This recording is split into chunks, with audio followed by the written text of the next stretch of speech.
How organised is the illegitimate, unlawful movement of waste in Australia? Oh, extremely organised and extremely profitable. It is a licence to print money. The people in the street have got no idea at all. The rogue element have continued to fly under the radar, and the good part of the industry have had to pay the penalty for that. Cannot believe what I'm saying. It is totally unsustainable, and it makes a mockery of a very large part of Australia's recycling system.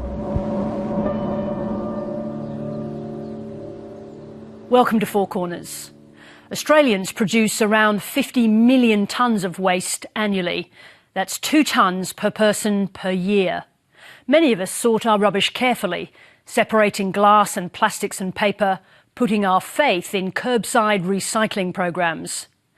But as tonight's programme reveals, that faith may be misplaced.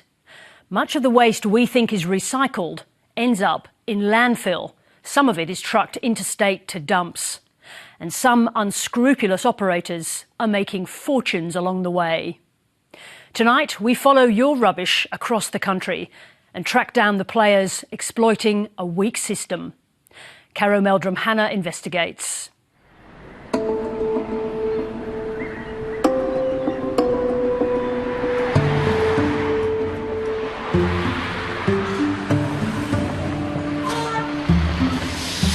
It's Recycling Day on Sydney's Lower North Shore. Across Australia, all year round, the contents of our yellow lid bins are collected and taken away to be sorted and recycled. More than a third of it is glass. We generate almost 1.5 million tonnes of used glass annually. We receive 220 tonnes a day, so about 35 to 40% of it is glass, so about 80 tonnes of glass. Nathan Ong is the manager of this recyclables sorting facility in northwest Sydney, owned by Polytrade, one of Australia's leading recycling companies. This is the glass here? Yeah, that's the glass. That's a 10 mil and above, and that's the finer glass. 10 mil and below. Okay. He's about to blow the whistle on one of the waste industry's dirty secrets. I'll ask you to be honest. Have you had to landfill some of this glass? Yes. How much glass went to landfill? Thousands. Thousands of tonnes. Thousands of tonnes. What's it like as a recycler to know that all of this material that we hope is being recycled, but actually is going into landfill? Well, it's devastating. The glass recycling market has collapsed. The largest curbside glass receiver in New South Wales, Benedict's, stopped accepting used glass in 2015. It's now far cheaper for companies to import glass bottles from overseas than to make recycled ones, meaning there's more and more used glass accumulating with nowhere to go. How do you think consumers and Australians are going to feel when they know that this glass, there'll be an uproar.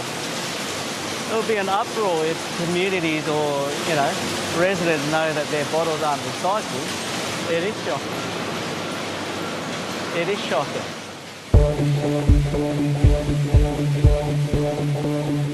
Stockpiling large amounts of waste is banned in New South Wales. So every day, Polytrade bags tons of glass and ships it overseas.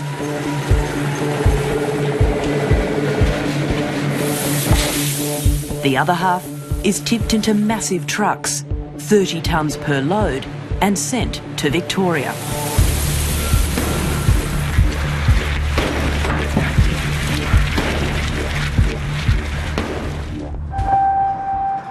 So what's happened to all that glass?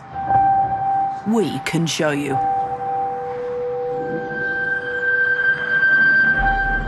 You're looking at a warehouse packed to the rafters with glass. A sea of bags bursting at the seams. Collecting cobwebs. Polytrade has 9 of these warehouses, crammed with around 100,000 tonnes of glass. And there's no more room left. I cannot believe what I'm saying.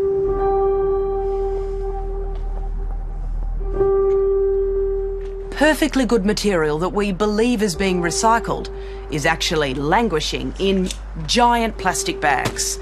It's accumulating more and more every hour of every day, stockpiled in warehouses just like this one, dotted across Victoria, away from public view. It is totally unsustainable, and it makes a mockery of a very large part of Australia's recycling system.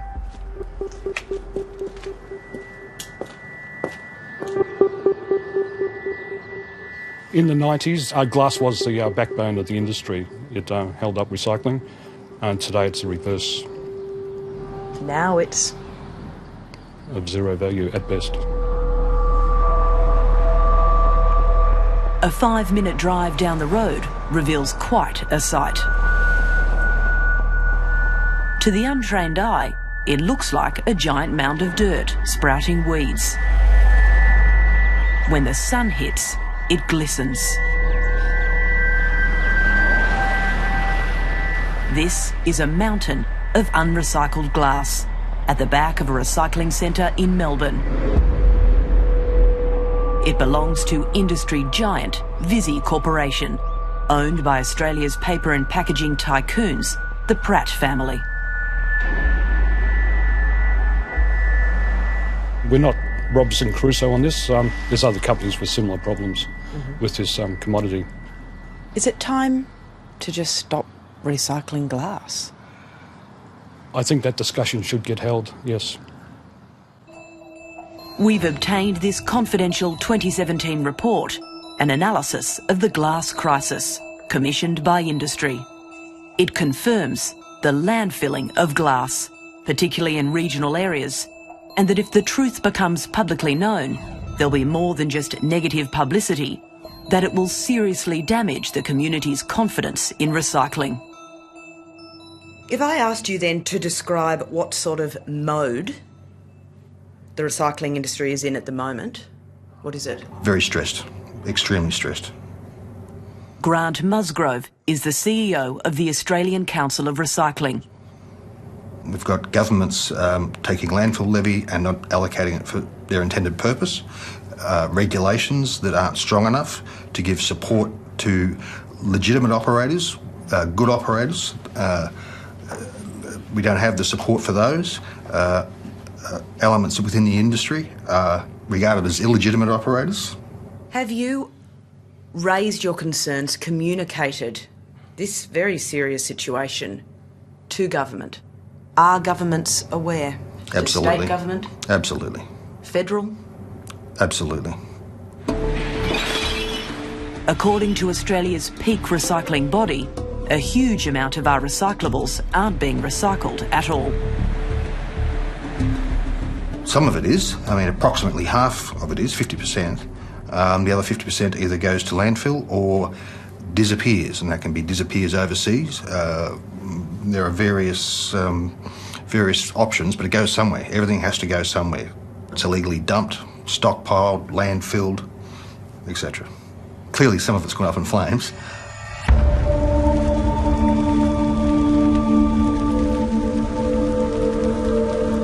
The recent fire at a recycling facility in Coolaroo, Victoria, is a big wake-up call. The plastics caught fire. Hundreds of homes were evacuated. Around Australia, there's a glut of close to worthless material piling up. Why was there a large stockpile of plastic there? Why hadn't it been recycled? What's going on? Commodity prices are very low. Things that were selling for $200 a tonne are down to $20 a tonne, such as plastics. So we're currently in a commodity price slump in the recycling industry, just as in the mining industry.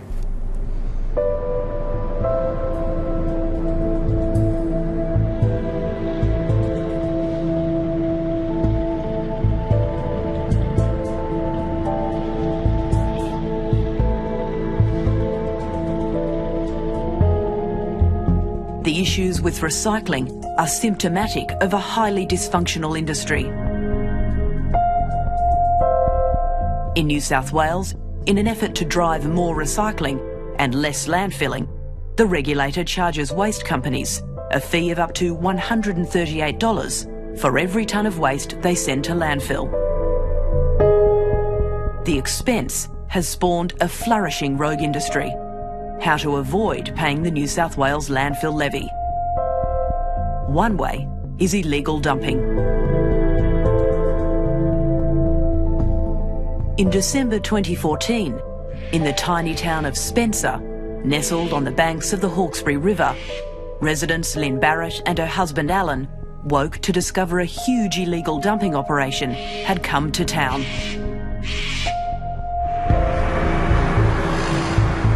We're told at one point, up to 50 trucks a day were barrelling through here.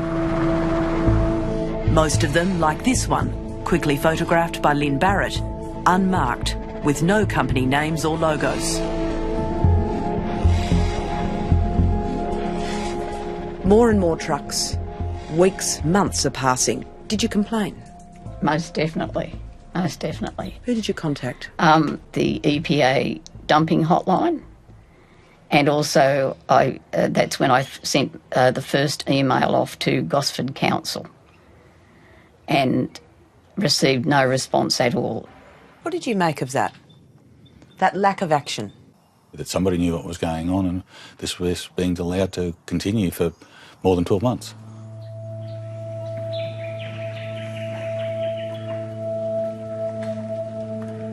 This is where all those trucks were ending up. Brazenly dumping vast amounts of waste, including asbestos, on a private property. Filling sensitive wetlands with rubbish. Construction and demolition waste was making its way into the Hawkesbury River.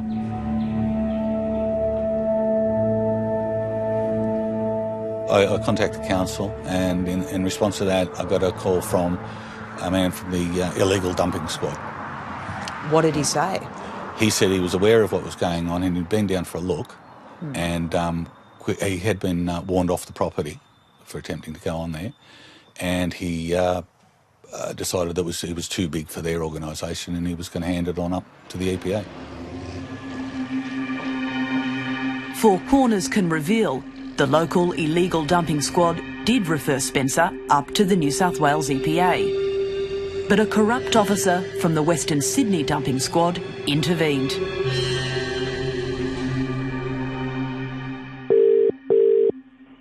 Hey, Good. One quick question. Yeah. Do we have anyone at Gosford? Gosford. Yeah. I'd have to make a phone call. I'd have to make a phone call. The officer's name is Craig Izzard, a former rugby league player turned illegal dumping policeman. He didn't know it, but his calls were being recorded by the Independent Commission Against Corruption. He'd been under surveillance for months, the key target in the ICAC's probe into corruption in the government-funded illegal dumping squad. Captured on camera in October 2015, driving this blue sedan, visiting his bagman at his waste yard. Craig Izzard was accepting under-the-table cash payments from illegal dumpers in exchange for thwarting his own team's investigations. Sam, how you going, mate? Good, mate. How you doing? It's December 2015, and Craig Izzard is on the line to a man running the illegal dump at Spencer. Four Corners can reveal his identity: a Western Sydney-based waste operator, Sam Abbas. He's just been inspected by the local illegal dumping squad, known as the RID Squad. You know when the RID Squad bloke came there? Yeah. What did he say that you got to do? Did he say you got to do anything or just say stop? He didn't say nothing because The problem, tell you what the story is. On tape, Sam Abbas makes a disturbing claim that he wasn't the only one trashing the environment at Spencer. Council was in on it too. For 20 years, Gosford Council, have been dumping their illegally contaminated material because the owner I bought this property off a year ago, he was the manager for the transport for Gosford Council. So then they've been dumping there, and they were still dumping there when I bought the property, and I used to leave the key for them, and they're like, yeah, no, it's sweet. So I thought it was all normal, dumping material right up to the river. That's fucking illegal. Craig Izzard advised Sam Abbas to keep the Gosford Council card up his sleeve while he found out whether the New South Wales EPA was planning to investigate. Yeah, for sure. Yeah, you want to keep that with you. So so I'll chat with someone at the EPA and see whether they got any notification on it. All right, leave with me. All right, mate. Yeah, I'll get that. Bye. All right, mate. 2 weeks after that phone call, Craig Izzard's bagman had good news for Sam Abbas. أنا قال لي tell you mate إنه حول ال EPA they're not going to proceed. وحيتركوها بGosford Council hands. قلت له good news. Oh, beautiful. All right. يعني في ساعد أي problem أي مشكلة أي كذا ورجي الكاش بتلاقيه ركب جناح وطار. Gosford Council took no action, and the New South Wales EPA didn't halt the dumping either. They're not competent, they're not capable of having the guts to get out there and issue the stop work orders because the law's on their side. Why are they so scared to get out there and do their job? Illegal dumping is an abhorrent environmental crime, and in that case in particular, that's a matter that's still under active investigation from us, so it's difficult to give you specific comments. But as soon as the EPA became aware about it, we shut that operation down immediately. I have an email here, and I'm just going to show it to you. But correspondence tendered to ICAC shows the New South Wales EPA didn't act immediately. The New South Wales EPA knew about the dumping at Spencer since January 2015, but didn't stop it until May 2016, a year and a half. How do you explain that? With illegal dumping, there are actually many players and actors that are associated with illegal dumping, and in this case we needed to identify all the relevant players and actors so that we could actually bring forward our investigations to make sure that we actually prosecute the people most culpable for this. In the end, the illegal dump at Spencer was put to a stop in May 2016, when the New South Wales EPA finally inspected the property, issuing this clean-up notice. It lists multiple breaches, including the dumping of asbestos. An estimated 20,000 tonnes of waste were illegally dumped at Spencer, representing $2.6 million profit from avoiding the New South Wales waste levy fee. So far, the only penalty imposed is an administration fee of $506. Our lawyers recently followed it up to say, what's happening here? Why haven't you done anything?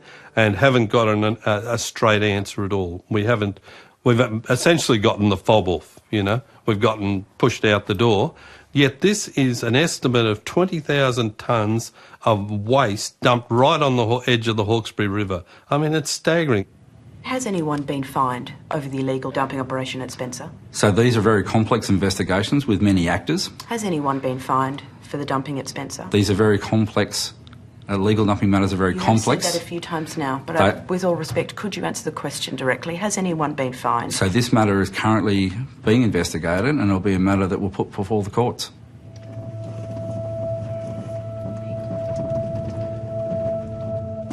Okay, there's a bloke over there. There's a pile of rubbish over here. Okay, approaching to the left. You Sam?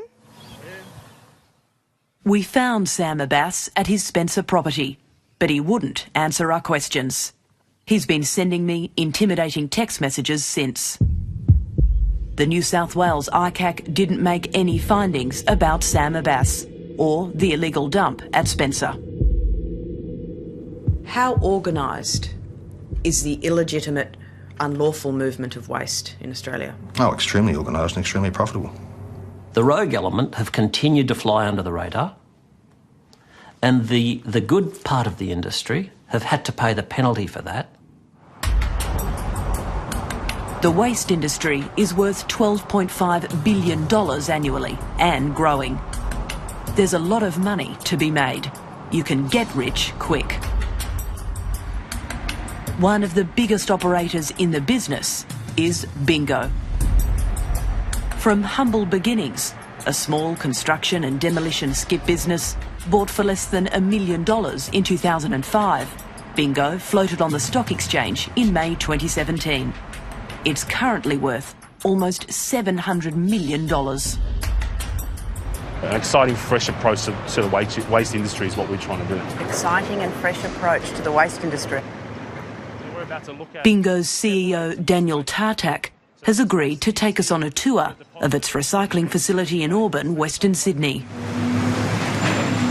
This is coming from the construction demolition market, big infrastructure projects, all the infrastructure work getting built at the moment. A lot of that waste is coming to our facilities. Can you name some of those? So the North Connects project, the West Connects project, it's a lot of the big roadways getting built. Wow, big government projects. Yeah, definitely. Bingo is endorsed by Planet Ark and the Green Building Council. It says it recycles 85% of the waste it receives. We don't spare any expense. It's the best of the best because that's what we're all about. We're trying to raise the bar in the industry, do things better year on year. Daniel Tartak tells us Bingo has one main goal. Recycling, diverting waste away from landfill. That's our number one goal in this business. Trying to divert as much as we can away from landfills. We don't own a landfill. Everything that we've tried to do in the last 4 to 5 years is on recycling, diverting waste away from landfills. Bingo may not own a landfill, but we can reveal Daniel Tartak's family does.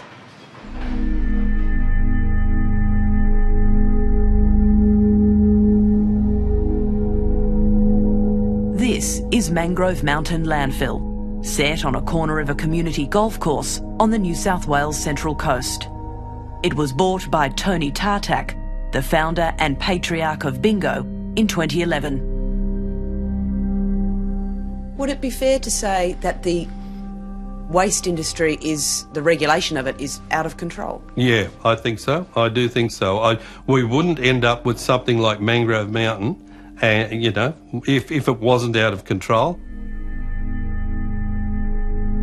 The Mangrove Mountain saga began in 2001, when Gosford Council and the New South Wales EPA gave the green light to its previous managers for a portion of the golf course to be remodelled, using clean waste as fill. It started out as an existing golf course, a 9-hole golf course, which was going to be expanded into an 18-hole golf course, and that required a small amount of inert fill to be deposited in a couple of depressions just to smooth it out a bit. When did the problem start then? It started from day one, really. Fill has just come in and continued to come in with no end. The authorities gave approval for 240,000 tonnes of clean fill to be deposited at Mangrove Mountain. How many tonnes were actually deposited there? It's around about 1 million tonnes. 1 million tonnes. 1 million tonnes, right? Photos obtained under Freedom of Information document a growing mountain of waste dumped over a decade. Hundreds of thousands of tonnes, including prohibited material, chemically treated timber, were being dumped with reckless abandon, and the pits had no protective lining. Other documents reveal Gosford Council was even transferring rubbish from its own waste management facilities and dumping it at Mangrove Mountain, 121,000 tonnes over 8 years, in breach of its own development consent. A Gosford Council report detailing the breaches was also buried. It was just ignored. The problem was ignored throughout, and it has continued to be ignored throughout.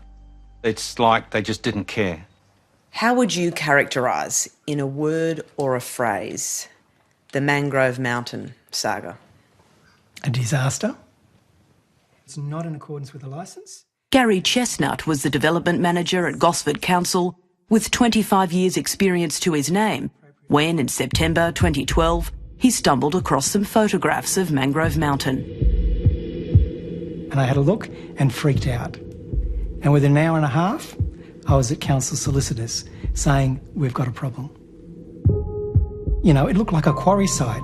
It wasn't a remodelling. The so-called golf course remodelling project bore little resemblance to the original plans. By this time, the Tartak family company had been running the landfill for a year. And the Tartak's other company, Bingo, was at work on the site. These photos show Bingo's skips, trucks and earth movers all over Mangrove Mountain.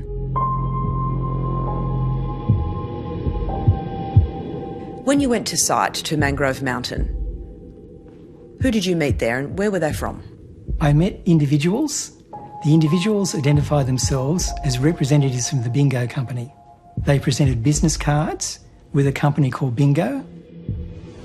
We've obtained this confidential internal memo dated August 2012, a New South Wales Office of Water investigation into activities on the site under the operation of Bingo Group.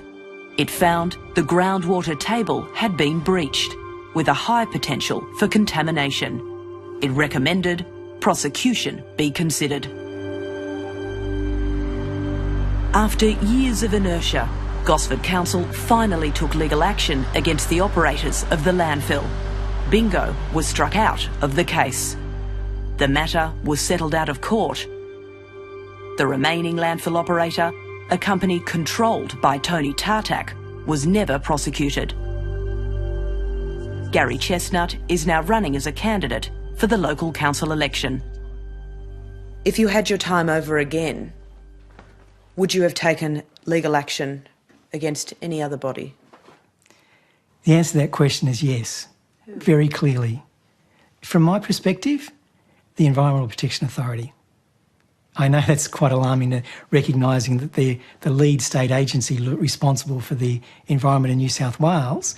We've engaged an independent environmental expert who has gone through all the historical data, all the information, all the community's concerns, all the records held by the EPA. The expert has gone through those issues and has made an assessment that the landfill isn't impacting the environment and has given both us and the community and council advice about how the landfill can proceed. At the moment, it's a loss-making exercise where the current owners are trying to fix a problem that they've inherited.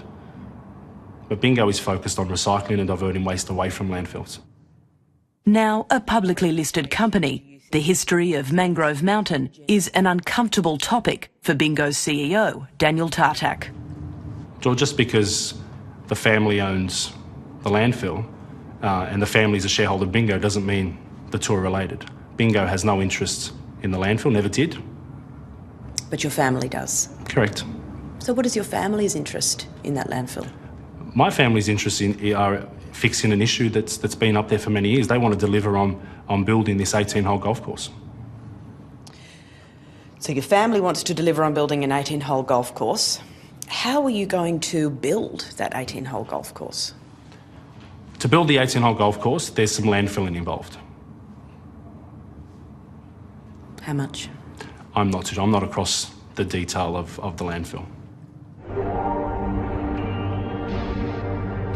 Tony Tartak's company is set to be awarded a further licence to fill. Another 1.3 million tonnes of waste over 10 years, despite the many breaches by various operators spanning a decade at Mangrove Mountain. The New South Wales EPA now stands to make $180 million from it in waste levy fees. They've gone to water, and the reason they've gone to water is because of the money involved. If you go, You're saying the EPA is putting what profit before policing? Oh, definitely. It's about environmental protection. It's not about environmental, revenue-raising authority. It's been put to us that the New South Wales EPA has put profit before policing. What's your response to that? I can absolutely say that's not the case. The EPA, we take our role seriously.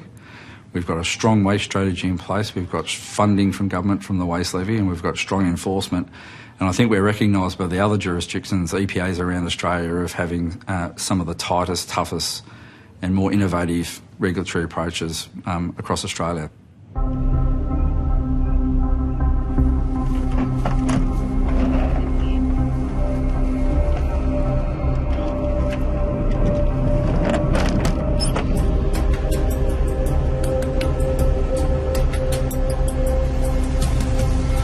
It's a brazen, unlawful waste facility, and the EPA have been powerless to stop it.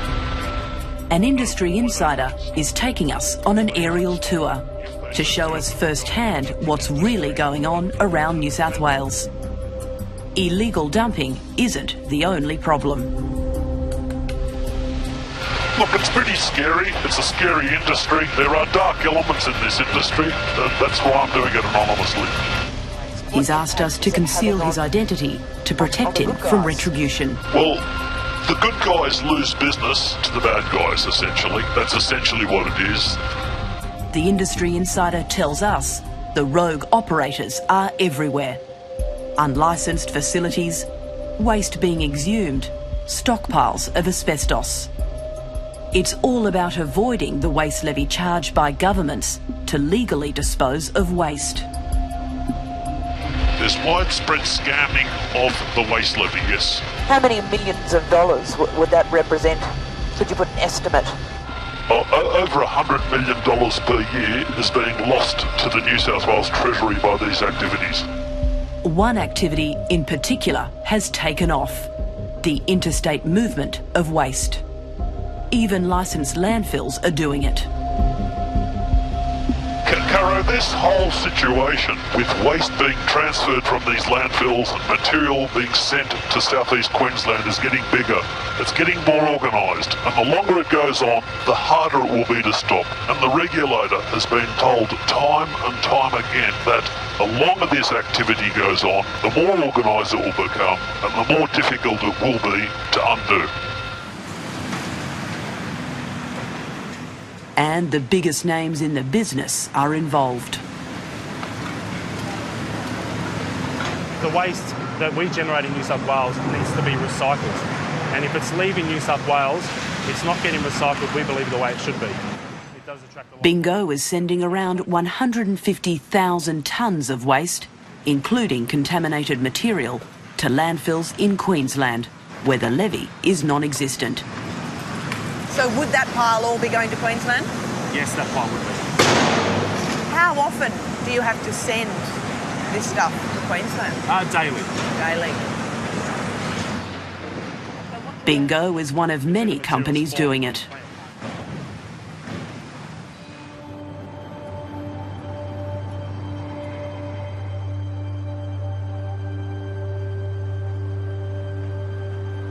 As night falls, at facilities across New South Wales, the interstate waste trade begins.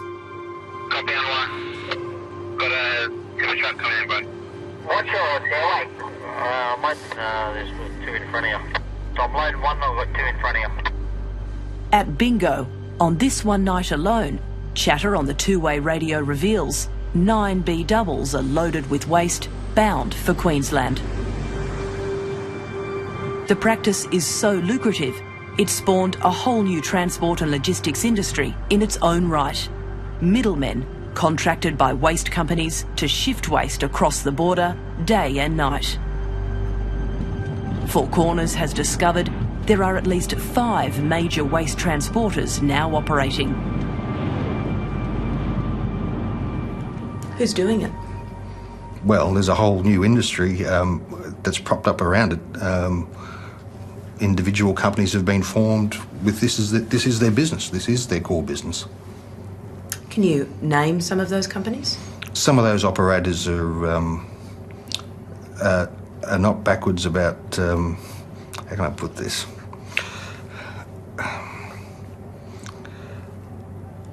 I may have fears for my own personal safety if I name those companies. Why? Because I'm speaking out and blowing the whistle on something that's going to cost people hundreds of millions of dollars if it's stopped. So where is all that rubbish ending up?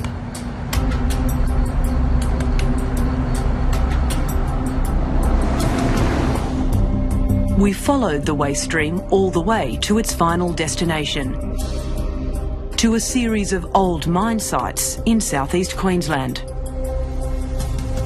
From the air, the scale is extraordinary. Massive dumps right next to housing developments.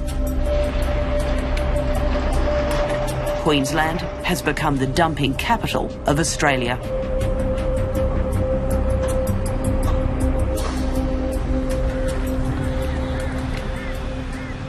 We're standing right outside a massive landfill run by a company called Cleanaway. It's one of several in the area of Ipswich. Most of them are on top of old coal mines. Doesn't sound like much of a problem until you see this. There is smoke coming up from the ground and it stinks. It's acrid, it smells of tar, it's very strong. Underneath us, there are fires constantly burning. On top of that, millions of tonnes of waste, including hazardous materials like asbestos. The fear is that that waste will catch fire and release who knows what into the atmosphere. Those fears have been realised. In July 2017, Cleanaway's pit caught fire. Local resident and waste industry activist Jim Dodrell managed to catch it on camera, recording this home video. How would you characterise what's happened to Ipswich? It's just this giant waste dump, basically, for all of Australia to bring their waste to. Residents tell us they believe Ipswich Council has handed their town over to the waste industry, approving 5 massive dumps in recent years. Oh, it smells, it's putrid. Rotten nappies? That's what it smells like. Most people describe it as that, as nappies. dirty nappies. Dirty nappies. We've been the ones out there doing the monitoring. We haven't seen the council or the state government, the EPA, doing any monitoring. But not once? Never. How long have you been monitoring these places? Since 2011. The message is that this will all be over in a matter of years. Those big holes in the ground will be full. Yeah. We might be there in those holes. That's the thing. Well, the question is what damage, long-term damage is being done in the meantime. I'm going to put a figure to you. The last figure that we know definitely, this was for the past financial year, was over 500,000 tonnes from New South Wales alone. Oh, wow. It's frightening. How can they do that? How can they think that's okay? All in, for a bit of cash? In 2014, New South Wales introduced a law known as the Proximity Principle to stop waste being transported more than 150 kilometres. But there were loopholes you could drive a truck through. Industry estimates the amount of interstate waste being dumped in Queensland has almost doubled in the past year to around 1 million tonnes annually. As we sit here today, there's more than 60,000 tonnes a month that's transported north. We were promised that corporations who transported their waste in defiance of the proximity principle would be fined $15,000 per load, and the drivers would be fined $7,500 per load. Anyone been fined? Nobody's been fined. Not one fine? Not that we're aware of. There's been no fines, no prosecutions whatsoever. We said very clear to the industry that we're not going to enforce the proximity principle and that we're looking at having a national approach to having a proximity principle in place. This email, obtained by Four Corners, was sent by industry to the office of the New South Wales Environment Minister in June 2017. It reveals one Western Sydney landfill is loading waste into shipping containers and transporting it by rail to southeast Queensland, avoiding $17 million annually in waste levy fees. The company behind that Western Sydney landfill is one of the biggest in the business, Dialer Dump. If you've got excavations, renovations, after party jubilations, soil or sand and stuff, junk or waste, filling up your place, called Dialer Dump, no fuss. The man behind Dialer Dump is Ian Malouf. The opening of Ian Malouf's landfill in 2012 was a lavish affair. Trucks full of French champagne, oyster bars, tap dancing on skips, spit roasts and lion cubs. Waste has delivered Ian Malouf riches and power. I officially declare open this terrific new waste facility and congratulate Ian again for everything that he's done. Well done. In public, Ian Malouf has been highly critical of the interstate waste trade. Been going 4 years now, enough's enough. It's escalating to 1 million tonnes a year, $135.7 million out of the pocket of government, ripping our roads to pieces. So common sense will prevail. But our surveillance has revealed Dialer Dump is sending waste interstate too. As evening approaches, massive rail containers enter and depart Dialer Dump's depot in Sydney. They're being loaded with waste, diverted away from Ian Malouf's landfill, delivered instead to the Chullora rail yard, sent by train to Queensland, exploiting a loophole in the law. Ian Malouf has told Four Corners Dialer Dump is transporting waste to Queensland to avoid suffering further commercial disadvantage. He declined to be interviewed on camera. Now, he's proposing a giant solution to stem the tide. Welcome to the Next Generation Project Update. It's called the Next Generation, a power plant that will burn more than 500,000 tonnes of construction and demolition waste for energy. We don't have an energy from waste plant. All right, so it's time. It's time we caught up. We will lead the world in this. There's no doubt about it. Number one, we will be the best in the world. If it goes ahead, it would be the world's biggest waste incinerator. Ian Malouf wants to build it smack bang in suburban Western Sydney. But he's facing considerable opposition. We have to tell everybody. I don't care. Okay, I don't care if they give it the green light. There's no way in hell this is going to go ahead. I will get... We'll blockade it. 100 cars in that street. I will blockade that street. I will blockade that site so nothing is going to get built. Western Sydney residents and local councils are mobilising against the Next Generation. The New South Wales EPA and the Health Department are also opposing it. I mean, they absolutely are against this, and they said in their submission, and I quote, increased hospital admissions as well as death from heart and lung disease could be caused by this incinerator. So what does that tell you? Ian Malouf has responded to the community by accusing them of spreading fake news.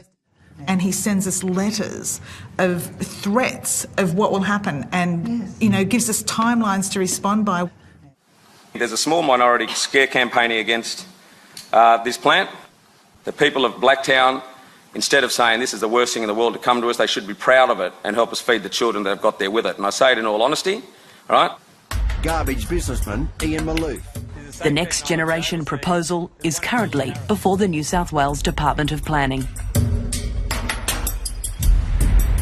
This is a major policy issue. Well, let's get the vote on in Parliament soon. Let's get it done. Let's test these buggers out. Yeah, well, The New South Wales Greens are moving to block it. The proposal as it is actually dirtier than coal in terms of... Dirtier than coal? Dirtier than coal in terms of... That's a big call. It is. Really? It's dirtier than coal in terms of the greenhouse gas emissions. But the industry describes this as a clean source of energy, as a clean source of power, as renewable even. Well, that's just total bullshit. You can't tell me that you're going to burn millions of tonnes of plastic, vinyl, concrete, gyprock, wood, and that's clean green energy. It sounds to me like a big, dirty waste incinerator in the heart of Western Sydney, and that the risks, the pollution is going to be utterly unacceptable. It's certainly unacceptable to the residents.